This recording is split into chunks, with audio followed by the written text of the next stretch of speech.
for 1 hour, okay? And then I'm gonna remove the soup. If you okay with lots of fats on your or oil on your beef soup, then you're fine. And then I'm gonna cook the soup back on the stove. Yeah.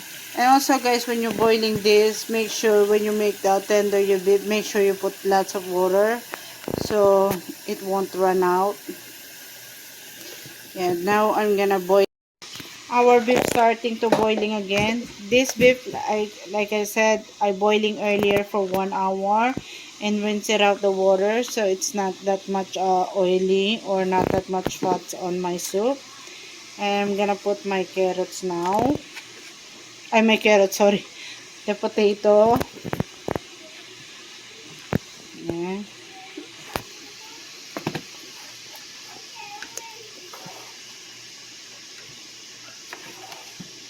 I'm gonna boiling this potato at least like 10 minutes.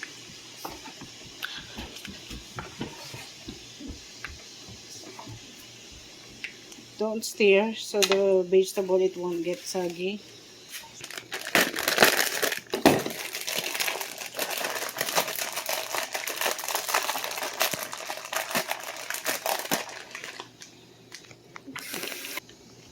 Here I have beans here I wash already. This is how we clean beans in my country. We remove both sides of the stem.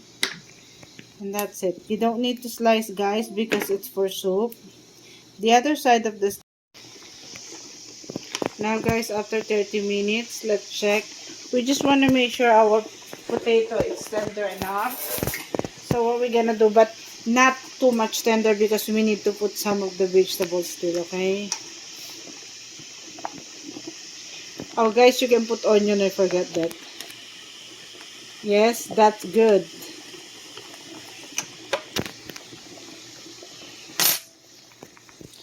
Now after 10 to 10 minutes, our potatoes ready. We're gonna add our beans. And then while we're waiting for just like 3 minutes cooking our beans, throw this part. Just I cut twice, that's all. And then hold it. And also guys, don't forget to put onion when you after boiling your what's that, your beef. Put onions, it give a taste and aroma to your soup, okay? When you're boiling your beef. Now after 3 minutes of our beans, we're gonna put this. Some beans it's really hard, but these beans they call French beans. This is tender, so I don't need to cook that long. So I just cook for 3 minutes, and then I'm gonna add my cabbage. And now we're gonna put our ingredients. I put ground pepper, but some people they put peppercorn, the whole corn, you know, the round one, the whole peppercorn. And mine it's ground pepper because kids gonna eat this, and I don't want they eat the whole peppercorn. Okay, and then so I put fish sauce because fish sauce it's giving a good taste on your soup. And also if you don't want to use fish sauce, then just use some salt, okay? But even they call this fish sauce, it doesn't taste fish on your soup, okay? Because it's just like salty. Yeah, I put 3 tablespoons. It's depend on you, okay? You try it first, and then if it's too salty to you, then you just less, okay? And then if you have ingredients like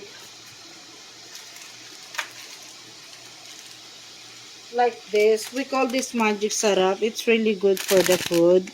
We put this one too, but if you don't have this, that's okay. You don't have to put it. Just put some salt and black pepper and 1 tablespoon sugar, okay? But if you have this, then I use it, okay? I use the whole pack because I have lots of soup. You see, I have only 2 pounds of beef, but I put lots of vegetable. Yeah, my kids love vegetable. One of my kids, he love meat. But one, it's even. He likes meat and vegetable too. But one of my kids, my daughter, most of the time she love vegetable. But nowadays she likes shrimp and pork. Yeah, she's starting to like some meat. Unlike before, yeah, she doesn't like she doesn't like meat. But now she's turning to be. Ayan. After we put all the ingredients, guys, I'm gonna add still a little bit salt. Did I put salt? Hold on, guys. Before you add some salt, try it first. I'm gonna add a little bit salt. And also, guys, what? You don't wanna overcook your vegetable on your soup. So, and then I'm gonna add more ground pepper. In my country, the pepper is too spicy. I mean, it's too strong, not spicy. But I like here, but it's not. That's why I have to put a lot. But that's a good thing, you know. Because even you put a lot, at least your food is safe. Yeah. We're just gonna, after we add the cabbage, we're just gonna be boiling this for 5 minutes, including with your ingredients that you put. And that's all, guys. As you can see, our vegetable and soup, it was really good looking. Some people, they add kernel corn. Yeah, but I don't. So it's depend on you. And some people, they add banana, and I don't. So it's up to you. Whatever you have vegetable, but usually we call this nilaga beef soup. We just mostly add like beans and potato and cabbage. And some people, they add napa cabbage too. If you don't have this cabbage, you can use napa cabbage or any long leaves, okay, or big leaves. Yep, I'm gonna wait only 3 minutes and it's all done. And me and my kids ready to eat. Guys, after 5 minutes, we turn off our stove and we're gonna serve our hot soup. Guys, if the taste it doesn't enough for you, you can add more salt, more ground pepper. And also this soup you can make it spicy. What that dipping sauce, spicy dipping sauce. Some people, they like spicy. Yeah, I like spicy too. Because when you're eating with spicy or chili, you want to eat a lot, you know.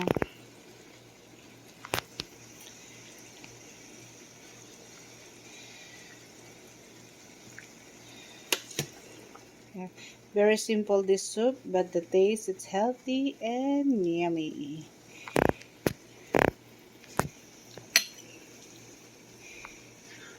Good with the rice, yes. My kids always rice, right, Kaylee? Yes. Yep, they can live without rice. Guys, here's our finished product of our beef soup. As you can see, it was look so good and yummy. I love beef fat, okay? That's why I boiling first for 1 hour and remove the soup, because if I didn't remove the first soup, after 1 hour I boil to become to tender the meat. My soup, it's gonna be greasy. As unlike this, as you can see, it wasn't greasy at all. Hope you guys like it. Please like and share and subscribe on my channel. Thank you, guys.